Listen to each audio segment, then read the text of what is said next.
With Final Fantasy Tactics Ivalice Chronicles just on the horizon, I booted up a game from my childhood that got me into the tactical turn-based world called Final Fantasy Tactics Advance. It's Final Fantasy mechanics meets chessboard with heights, terrains, and a referee who sends your units to jail for casting fire on a Tuesday. I'm revisiting it in 2025 to see if the magic was just nostalgia or if this tiny tactics RPG still knows exactly what it's doing. In the world of Saint Ivalice, new kid on the block Marche, sharp-tongued Ritz, bullied Mute, and Marche's brother Doned. Wow, these names are unique. End up joining up to read a mysterious book, and then one night later, boom, they're all in the world of Final Fantasy, where Muggles are in HR, lizards carrying javelin, and Mute's dad is a literal judge master. You learn right away that to never call a bonga a lizard. To be honest, I do not know how to pronounce the lizard race. You'd have done better, Begamnon. Nope, that's his name, not the race. Oh well, I'm gonna call it Bongo for now. And yet, you meet the friendly Moogle Mont Blanc, who saves your life, lets you join his clan, and even lets you rename it. It's isometric chess with job systems, spell ranges, and cool abilities. On top of that, some of my favorite mechanics: summoning, Aeons, or Espers, or summons? I don't know what you call Ifrit and Shiva these days, every game just names it differently. But there's also another thing called totemas. The totemas, there's one for each of the races: Banga, Viera, Muggles, Human, and Numos. You start the game with finding missions at the local pub. Hold up, why is Marche in the pub? Crazy. Anyways, this is where you can find missions, hear juicy rumors, and even send out clan members out on dispatch missions to gain abilities and new items. The twist isn't we're in a fantasy, it's why we're here. If Elise is built from wishes, as you go through the story, you realize all your friends are happier here. There's no bullies, your brother can walk and run, and then Ritz has hair and confidence the real world denied her. Sure. Luscious pinkish hair for her. You go, girl. Your character is the only one who says, "This is a lie, we have to go home." Oh my god.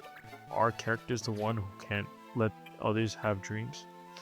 Regardless, that decision carries the whole game. You hunt down crystals guarded by Totema. Each time you shadow one, this wish will thins. You'll clash with Ritz, argue with your brother, and meet Lednar, Mute's emotions in a trench coat. It's Newt with the spine. Nice trivia I actually learned while playing this time. Lednar is Mute Randall backwards. Pretty fascinating. So every battle has laws.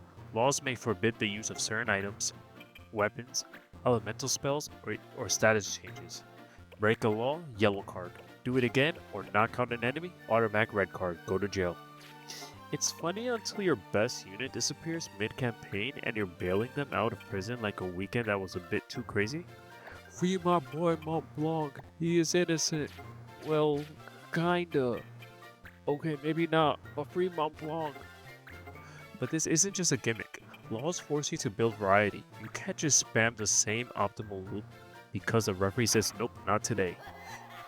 You do end up getting law cards later in the game that can be used to add a new law that changes the way the CPU works.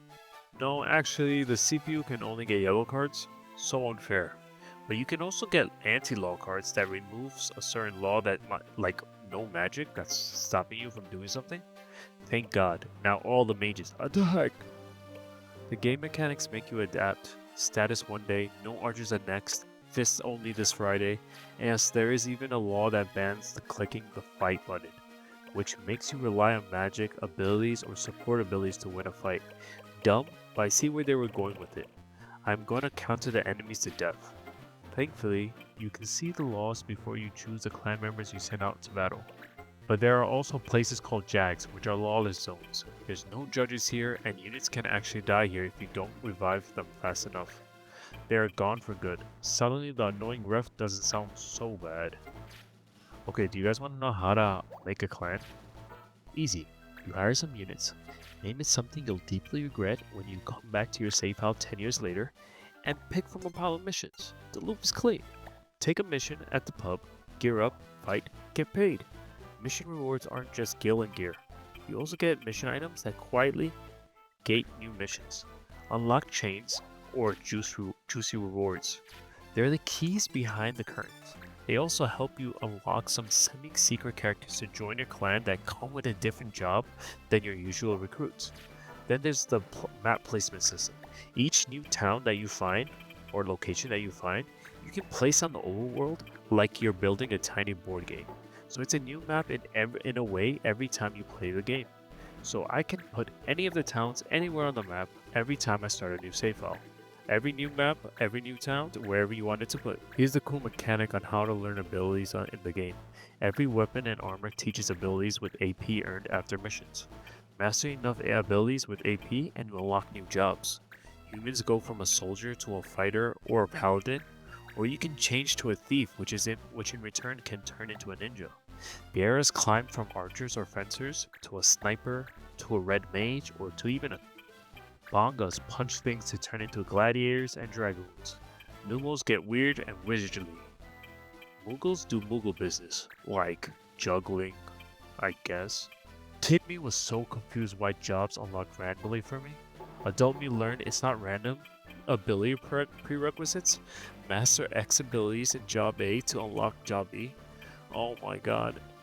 Guys, growing up with this game, I had to depend on game facts and memorize all the requirements and stuff, but over time you realize just master any of the abilities and you'll see new jobs just pop up. And when you start mixing primary and secondary skill sets like a reaction ability or a support ability or a combo ability, you can get really nasty builds like strike back on a chunky frontliner or a double casting red mage who deletes enemies.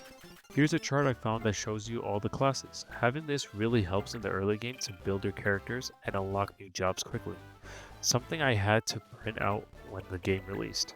Oh, how times have changed.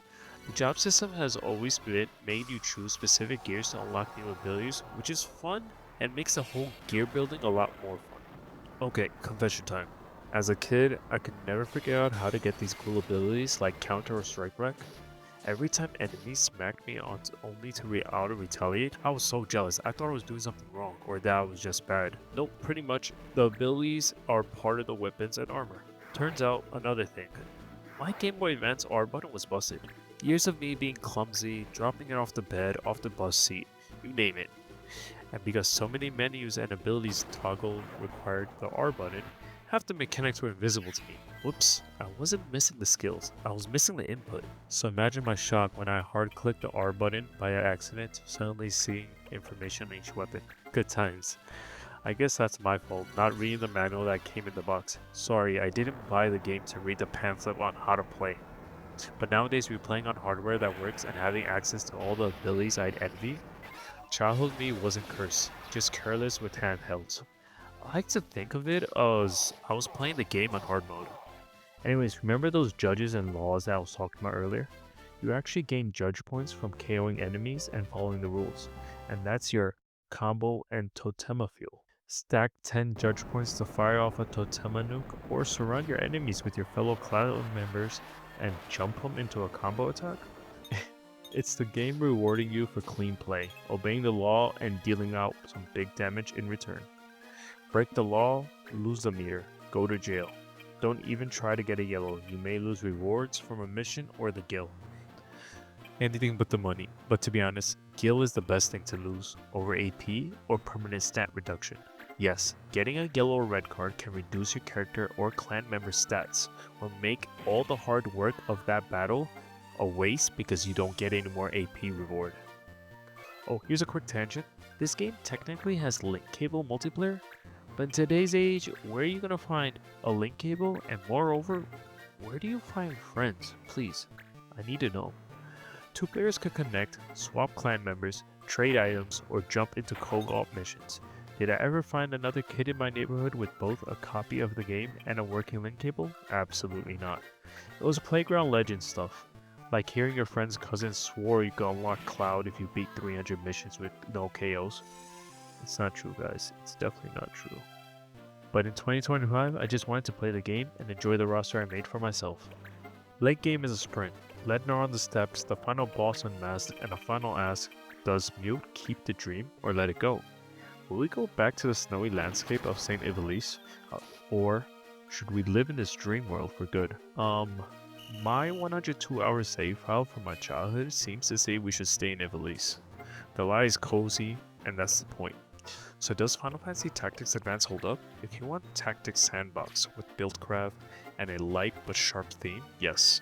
The law system still forces creativity, job mastery still scratches the brain, the map placement still feels like your save file is uniquely yours, and Mont Blanc is still Mont Blanc, peak morale officer. I really do wish they remastered this game. There are 300 plus missions you can complete, secret characters with unique job classes, and optimized team building that makes all the hours I played, including the post-game, just worth it. I hope they fix the mission item limit because on my first playthrough I realized I soft-locked myself from getting rid of a mission item that was needed to unlock future missions. But other than that, a lot of the game mechanics can be used in today's modern landscape. Replaying Tactics Advance reminds me why it hooked me.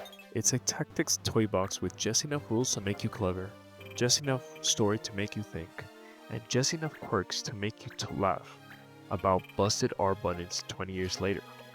It's worth the time, and now I'm just getting excited for the Final Fantasy Tactics Ivalice Chronicles coming out soon. I appreciate you guys listening to me, just rambling about our old classic, and hope that you end up trying it out for yourself.